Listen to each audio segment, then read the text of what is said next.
বৰ্তমান সময়ত অতি লাভজনক ব্যৱসায় হৈছে মৎস্য পালন আৰু এই মুহূৰ্তত মই আপোনালোকক দেখাম এটি বৃহৎ আচলতে পুখুৰী বুলি ক'ব পাৰি ফিছাৰী আৰু ফিছাৰী পাৰত কিদৰে মৎস্য পালনৰ ক্ষেত্ৰখনত আগবাঢ়ি এতিয়া মৎস্য ধৰি আছে মই দেখাম আৰু আমি কেন্দুগুৰি ভগামুখ কেন্দুগুৰি যি বিশ্বজিৎ বৰুৱাই এতিয়া মৎস্য পালন কৰি আছে আৰু তেওঁ পুখুৰীত পাৰত যিহেতু আমি আছোঁ আৰু তেওঁ এতিয়া বৰ্তমান মাছ ধৰাত ব্যস্ত হৈছে আমি দাদাৰ লগত অলপ কথা পাতিম আচলতে মৎস্য পালন ক্ষেত্ৰখনত কেনেধৰণে কেতিয়াৰ পৰা আগবাঢ়িছিলে মই প্ৰথমতেতো ডিফেন্সতে আছিলোঁ 2021 চনত মই আহিলোঁ আহি পানি তাৰ আগৰ পৰাই মোৰ আছিলে এতিয়া তাৰ পৰা যেতিয়া মই অহাৰ পিছৰ পৰা অলপ কামটোত বেছি গুৰুত্ব দিছোঁ কিমান বিঘা এতিয়া বৰ্তমান মোৰ 2 বিঘা আছে ইয়াত আৰু ইফালে আৰু আছে 6 বিঘামান আছে তাত 6টা আছে পুখুৰী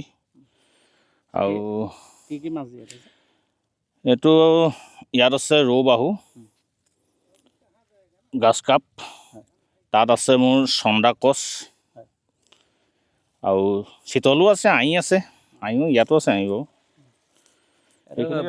এতিয়া মাঘৰ বিহুৰ সময়ত উৰুকাৰ দিনাখনি লোকেল মানুহক খুৱাওঁ আৰু এতিয়া লোকেল হেৰিয়ৰ বজাৰ নাই নহয় ক'বলৈ হয় আমাৰ ইয়াত বজাৰ নাই লোকেল মাছৰ বজাৰ নাই সেইকাৰণে অকণ জটিলতা হৈ যায় মাছ বিকা জিকে সেইকাৰণে মোৰ আৰু লোকেল দেখি পানি টিচাৰ পৰা আহি ইয়াৰ পৰাই মাছটো লৈ যায়হি ঘৰ চপাই মানে এই অঞ্চলৰ মানুহে আপোনাৰ পৰাই মাছ লয় যেতিয়া প্ৰয়োজন হয় আহি লৈ যায়হি কেনেধৰণে আৰম্ভণিটো কেনেকুৱা ক'ব নেকি আৰম্ভণিটো মন গৈছিলে যে কি মাটিটো পৰি আছে খেতি বাতিও ধান তাত চিন্তা কৰিলোঁ এবিঘা ধান খেতি কৰিবলৈ হ'লে যিমান হেৰি হয় কষ্ট হয় সেইকাৰণে মাছটোত লাভালাভ বেছি হ'ব বুলি ভাবিলোঁ সেইকাৰণে ইয়াতে গুৰুত্বটো বেছি দিলোঁ কেইবছৰ হৈছে আপোনাৰ এইটো পুখুৰী মোৰ 5 বছৰ 5 বছৰ হৈছে তাৰপৰা ফাৰ্মিংখন ভাল আছিলে এতিয়া ଯେଉଁ আছে এইবোৰ মহবিলাক আহিলে আহি এইবোৰ চব ভাঙি মেলি গ'ল মোৰ এক্সিডেণ্ট সেইকাৰণে আহিব নোৱাৰিলোঁ ইয়াত এতিয়া আকৌ নতুনকৈ পুহিব লাগিব গাহৰিও আছিলে গাহৰি যোৱা বছৰ মৰিলে হাঁহ আছিলে হাঁহো এতিয়া মানুহ নোহোৱা দুখত মানে এৰিবলগীয়া হৈছে বৰ্তমান মৎস্য পালন ক্ষেত্ৰখন আচলতে বজাৰৰ যিটো চাহিদা বহুতে লাভজনক আপুনি লাভ পাইছেনে বা কেনেধৰণৰ লাভালাভ আছে আমি কি হয় আমি খোৱাত বেছি গুৰুত্ব দিওঁ তো যদি মানুহে নিবলৈ আহে তো 10 কেজি নিবলৈ আহিলে আমাৰ 12-15 কিলো মাছ উঠে 5 কেজি তেনেকৈয়ে গুচি যায় তথাপিতো লাভ বহুত থাকে খেতিতকৈ মৎস্য খেতিটোত লাভ বেছি থাকে প্ৰচেছটো অকণমান ক'ব নেকি আপুনি কেনেধৰণে আগবাঢ়িছে গোটেই প্ৰচেছটো এতিয়া যিটো আমি ভাবোঁ এতিয়া যেনেকৈ মাছ পেলাব লাগে পুখুৰী বছৰে সিঁচিব লাগে এতিয়া সিঁচিব নোৱাৰা দুখত তাৰমানে এনেকুৱা হৈছে যে পুখুৰী সিঁচি পানি যিটো আমি পৰ্যায়ত মাছটো কিছুমান মাছ যে মিঠা নহয় খাবলৈ টেষ্ট নাহে কিয় নাহে তাৰমানে এতিয়া কোনোবাই ক'ব যে ৰ'দ ঘাই পুখুৰী মাছবোৰ এনেকুৱা সৰি বোলে মিঠা টেষ্ট অহা নাই মোৰ ইয়াত পুখুৰীৰ মাছ খাই শিৱসাগৰ ডিষ্ট্ৰিক্টত অতুল বৰাই গণতন্ত্ৰ দিৱস দিনাখনি মানপত্ৰ দিছে মানে মন্ত্ৰী অতুল বৰাক আপুনি মাছ খুৱাইছে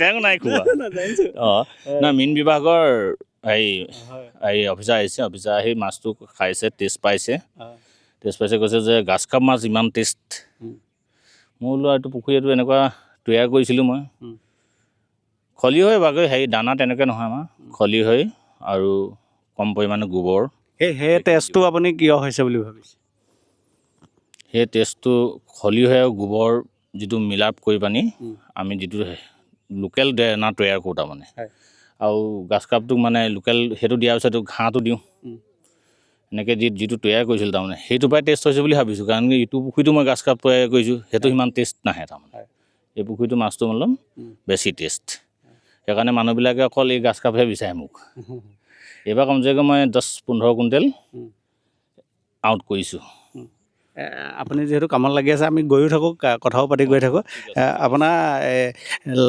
লাভৰ ক্ষেত্ৰত আপুনি কওকচোন যিহেতু উঠি অহা প্ৰজন্মই আচলতে এটা কাম বিচাৰি ফুৰে তেওঁলোকে কাম নাপায় এই মৎস্য পালন ক্ষেত্ৰখনত আগবাঢ়িবলৈ হ'লে তেওঁলোকে চাবলগীয়া হ'লে তাৰমানে ইয়াতে মাটি বহুত পৰি আছে মাটি তাতে যদি ল'ৰা ছোৱালীয়ে যদি দুবিঘা পুখুৰী এটা যদি খান্দি লয়, এক বছৰত মিনিমাম খৰচ ইমান নাহে তাৰমানে। আমাৰ এই লোকেল জেগাত খৰচ ইমান নাহে। তো তেতিয়া তাৰমানে 1-2 লাখ টকা বছৰেকত আহিব। যদি বেছিকৈ খান্দে তেতিয়া বেছি আহিব আৰু লাগি থকাটো লাগি থকাৰ ওপৰত কথা। তো এতিয়া আপোনাৰ পুখুৰীত একদম ডাঙৰ কিমান হৈছে? এতিয়া ডাঙৰ মাছ বেছি নাই আৰু এতিয়া 3 কিলো 2.5 কিলো তেনেকুৱা আছে। আকৌ পোনা মেলিছোঁহে। এতিয়া আকৌ মাঘৰ বিহুতে হ'ব। ধৰা মেলা এইবিলাক সকলো আমাৰ নিজৰ মানুহ। ময়ে নামো আৰু পৰেশ গোৱালা নামে লগত থাকে। এই বিশ্বজিৎ দাদাৰ যিটো ফিচাৰী আপোনালোকে দেখা পাইছে এতিয়া বৰ্তমান মাছ ধৰিছে, আৰু মাছ ধৰা মানুহকেইজন আচলতে আমাৰ মানে তেওঁলোকৰ নিজৰ মানুহে, ঘৰৰ মানুহে, আৰু তেওঁলোকে থলুৱা মানুহ। এই থলুৱা মানুহখিনি আচলতে এই কৰ্মটোত লাগি আছে, আৰু তেওঁলোকো নিশ্চয় এই ক্ষেত্ৰত উপকৃত হৈছে। উপকৃত হৈছে জৰুৰ। মানে কিমানটা পৰিয়াল এতিয়া আপোনাৰ লগত এনেকৈ জড়িত? এতিয়া মোৰ লগত পৰিয়াল মানে আমি 2জনহে আছোঁ ফিলহাল। ইভাগে তাৰমানে 7জন আছোঁ আমি। তো যেনেকৈ সেইটো দেখিছে নহয়, তাতো আছে, আৰু এইপিনে এজনৰ ওচৰত আছে। তেওঁলোকে যেতিয়া আমি জাল মাৰিব হয় চব আহে একত্ৰ। আমি তাৰমানে বাহিৰৰ মানুহক তাৰমানে ইয়াত জাল চাল মাৰিবলৈ নহয়, তাৰমানে আমি নিজেহে মাৰোঁ, তাৰমানে নিজেহে মাৰোঁ। বজাৰৰ ক্ষেত্ৰখন আপোনাৰ ঘৰৰ, আপুনি ক'লেই যিহেতু আপুনি গোটেই গাঁও বা ঘৰৰ মানুহখিনিকে দি আহিছে, আৰু উপৰিঞ্চি আপোনাৰ বজাৰৰ ক্ষেত্ৰখন? বজাৰ আমাৰ ওচৰতে আছে, মুছলিম গাঁওখনত গাদী আছে, তালৈ নিওঁ। সেই তথাপিতো এখন ভাল গাদী হ'লে ভাল। আগতে এবাৰ মিটিঙো হৈছে যুৱ মঞ্চত শিৱসাগৰত, তেতিয়াও DC ছাৰে কৈছিলে যে কি আমি তৎকালীন এখন লোকেল বজাৰ তৈয়াৰ কৰিম, কিন্তু আজি পৰ্যন্ত হোৱা নাই লোকেল বজাৰখন। কাৰণ লোকেল মাছৰ বজাৰ এখন জৰুৰ লাগে, তাৰমানে চাই তিয়কত হওক শিৱসাগৰত হওক, তো মেইন গাদী এখন লাগে, তাৰমানে ভাল গাদী এখন। সেই গাদী তাৰমানে আজিও চৰকাৰে প্ৰভাইড কৰি পোৱা নাই, তাৰমানে সেইটোত বিফল হৈছে। মই কম বিফল হৈছে। তেতিয়া তাৰমানে তকৰিবন আজি মানুহে চালানী যে লোকেল মাছে খাবলৈ বিচাৰে, সেইকাৰণে চাহিদা। এতিয়া আমি এতিয়া ইয়াৰ পৰা মাছটো তুলি দিম, আমাৰ মাছ 200-250 সিমানেই, 3 কিলো হ'লেও ইমানেই ৰেট যাব। 150 যায়, 120 যায় মাছ লৈ। তথাপিতো তাৰমানে কি হয়, আমাৰ পৰাই লৈয়ে যিবোৰ এতিয়া গাদী, এইবোৰ লোকেল গাদী তাৰমানে তেনেকৈ নহয়, চৰকাৰী গাদী নহয়, নিজে বনাই লোৱা গাদী। এতিয়া দিবলগীয়া হয় মাছটো, সিমানেই আৰু। এজন প্ৰাক্তন সৈনিক আৰু সৈনিকৰ পৰা আহি আচলতে প্ৰাক্তন হোৱাৰ পাছত এনেকুৱা ধৰণে মৎস্য পালন কৰিছে, আৰু মৎস্য পালন কৰিবলৈ যাওঁতে আচলতে দুটা সম্পূৰ্ণ বেলেগ বিষয়। মানুহৰ সুৰক্ষাত বা জনগণৰ সুৰক্ষাত থাকি আকৌ মৎস্য পালন ক্ষেত্ৰখনত আপুনি ভৰি দিছে। ট্ৰেইনিং লৈছিলে নে নিজাববীয়াকৈ? ট্ৰেইনিং লৈছিলোঁ চৰাইদেউত গৈ পানি, নামটো পাহৰিয়ে গ'লোঁ। চৰাইদেউত গৈছিলোঁ, মই শ্বিলঙৰ পৰা আহিছিলোঁ। তস্কিল আলম, তেওঁৰ ওচৰত গৈ মই কোচিং এটা কৰিছিলোঁগৈ। তেতিয়া তেওঁ গোটেই কথাটো ক'লে, আৰু তেওঁ বিৱৰণটো বুজাই দিলে এই বস্তুটোত বেছি লাভালাভ। কিন্তু মই লাভা ল'বলৈ চোৱা নাই। মোক বস্তু এটা আজিৰ যুগত মানে লোকেল বস্তু এটা গাঁৱৰ মানুহবোৰে খালে ভাল হ'ব বুলি মই চিন্তা কৰিহে পুখুৰীৰ ক্ষেত্ৰত আহিছিলোঁ। এতিয়া কিনাৰতে এতিয়া মাটিটো থাকে, এতিয়া খেতি কৰে, তো এইবোৰ দি দিলে কি হয়, ভাল হয়। এতিয়া আজিকালিতো নিদিয়েই খান্দিবলৈ, তেতিয়া বহল হ'ল দিন, তেতিয়া বজাৰটো বহল কৰিব পাৰি। আৰু এটা কথা আপোনাৰ পৰা জানিব বিচাৰোঁ, মানে উঠি অহা প্ৰজন্মক আপুনি কেনেধৰণে আগবাঢ়িব লাগে? উঠি অহা প্ৰজন্মক আজিকালি এতিয়া ক'বলৈ নায়েই, তাৰমানে মই এতিয়া ল'ৰাবোৰক মাতোঁ, দেখুৱাই দিওঁ, কিন্তু কিছুমান ল'ৰা ছোৱালীক মই এতিয়া দেখুৱাইছোঁ, দেখুওৱাৰ পিছতো তথাপিতো তাৰমানে ইচ্ছা নকৰে, এই ক্ষেত্ৰত তাৰমানে ইচ্ছা নকৰে। এতিয়া কাফি ল'ৰাক এতিয়া কওঁ যে কি এইবিলাক ক্ষেত্ৰত লাভ আছে। খেতি এটা যিমান কষ্ট, ৰোৱনী দাৱনী অগম বগম, সেইটো লাভালাভ। খেতিও কৰোঁ মই 18 বিঘা, ধান খেতিও কৰোঁ। এতিয়া কাইলৈ পৰা ৰুমেই সেইটো পিছত মাটি। মীন বিভাগটো যিহেতু আছে আমাৰ, মীন বিভাগে আপোনাক এই ক্ষেত্ৰত সহযোগিতা কৰিছে?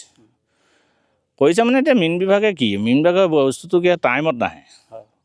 পোনাবিলাক আমাৰ যদি ফাৰ্ষ্ট বহাগৰ জেঠত হয়, তেতিয়া মানে কি হয়, মাছটো মানে মাঘৰ বিহুত তকৰিবন আমাৰ অসমীয়া মানুহৰ মাঘৰ বিহুলৈহে চায় আৰু আমাৰ মাঘৰ বিহু বুলি নাই গোটেই বছৰে থাকে কিন্তু মাঘৰ বিহুতটো মাছটো ডাঙৰ মাছ লাগেই চবকে সেইকাৰণে পোনাটো টাইমত পাই গ'লে ভাল হয় এতিয়া হেডচাৰিবিলাক আছে হেডচাৰিবিলাক এইটো মীনভাগে দিয়ে আৰু যাক যাক দিছে মই দেখিছোঁ তেনেকৈয়ে পৰি থকা হয় এতিয়া আমাৰবোৰ পুখুৰীত এতিয়া ডাঙৰ মাছ আছে কোনোবাই এতিয়া আজি পৰ্যন্ত গৈ এতিয়া হেডচাৰি হেৰিয়ে বিচৰা নাই নহয় পোনাটো এডভান্স উলিয়াবৰ কাৰণে যিবোৰ এতিয়া বাহু লৈ গ'লে ডাঙৰ মাছৰ পৰাহে ডাঙৰ পোনাটো হ'ব এতিয়া নগাঁৱৰ পৰা ছাপ্লাই আহে পোনা মানুহে ৰাখে তেনেকৈ হেৰি হৈছে ৰেটৰ ক্ষেত্ৰত ঠিকে পাই আছে নে এই ঠিকেই ৰেট আৰু আমাৰ লোকেলত সেইটো ৰেট বহুত 250 300 200 সেইটো ঠিকেই আছে এজন নিবনুৱা যুৱক মানে আপুনি কি ক'ব এজন নিবনুৱা যুৱক এনেধৰণে চলিব পাৰিবনে বা স্বাৱলম্বী হ'ব পাৰিব 100% হ'ব এই ক্ষেত্ৰত মানে অকল সেইজনে ঘৰখন মানে ধুনীয়া চলি থকা এটা ব্যৱসায়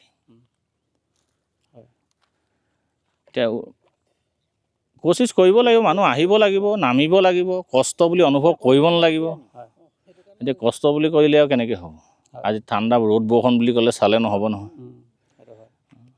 এই পুখুৰীত থকা দাদাক অকণমান আহিবলৈ কৈছোঁ আপুনি কামত লাগি আছে তথাপিতো আপোনাৰ লগত এষাৰ কথা পাতি ল'ব বিচাৰিছোঁ আচলতে উঠি অহা প্ৰজন্মই এই কামবিলাকৰ প্ৰতি অকণমান ধাৱমান হোৱা দেখিবলৈ পোৱা গৈছে এই মুহূৰ্তত এই পুখুৰীত যিহেতু আপুনি থাকেই এই বেমাৰ আজাৰ ক্ষেত্ৰত মাছৰ কি ক'ব বেমাৰ আজাৰ ক্ষেত্ৰত মানে কি প্ৰতি মাহে কৰিবলগীয়া কিছুমান কাম থাকে প্ৰতি মাহে মানে চূণ দিব লাগিব তাৰপাছত পটাছ দিব লাগিব তেতিয়া মাছত মানে হেৰি নহয় বেমাৰ আজাৰৰ পৰা অলপ বাচি থাকিব পৰা হয় এই পুখুৰীটোত চব ঠিকে আপুনি পাইছেনে চব ঠিকে আছে এইটো আমি প্ৰতি মাহে এইবিলাক দিয়া হৈছে চূণ পটাছ তাৰপৰা আপোনাৰ জৈৱিক সাৰ সেইবিলাক ব্যৱহাৰ কৰিব লাগে তেতিয়া মানে মীন পালনটো ভাল হয় আৰু কিবা ক'ব নেকি আৰু উঠি অহা প্ৰজন্ম উঠি অহা প্ৰজন্মক মানে কি আৰু তেওঁলোক কৰ্মমুখী হ'ব লাগে আজিকালি মানুহবিলাকে প্ৰায় আঁঠু মূৰতে বিচাৰে সকলোবিলাক আনৰ ওপৰত নিৰ্ভৰ কৰে স্বনিয়োজনৰ পথটো বাছি নলয় গতিকে এতিয়া বহুত নিবনুৱা তেনেকৈ আছে নিজে নিজে স্বনিয়োজনৰ পথটো যদি বাছি লয় ভৱিষ্যতে নিজে উন্নতি কৰিব পাৰিব